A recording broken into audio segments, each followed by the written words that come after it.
Hello, this is AhabDev. In this video, I'll be walking you through how I use my Blender add-in retopologized garment stitcher to begin stitching a retopologized shirt. We'll cover the initial steps here, but for the complete stitching process, be sure to check out my other video where I go through it in full. Let's start with something simple, the outer ring of the arms. For this step, we don't even need to register the loops since the vertex counts match on both ends. After selecting the loops, just click on Join Loops and, very importantly, reset the vertex IDs right away. It's crucial to reset vertex IDs every time we make changes to the mesh to avoid any artifacts later on. Now let's move on to stitching the arms. First, select both loops. The UI will show us if there's a difference in vertex counts between the loops.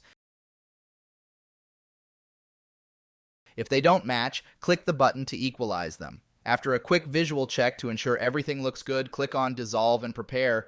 This will dissolve the selected vertex, update both loops, and get them ready to be joined. Again, do a quick visual check to confirm everything is in order.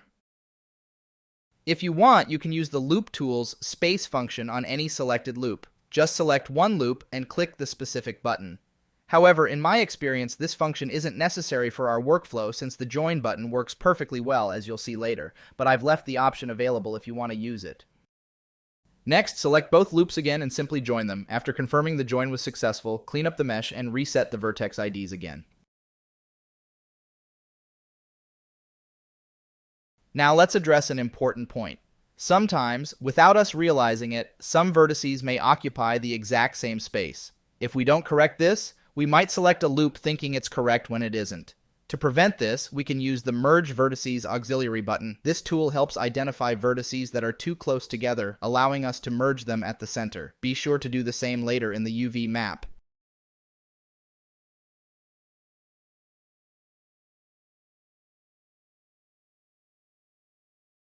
Let's also clean up the upper side by merging where needed. Then, select both loops once more.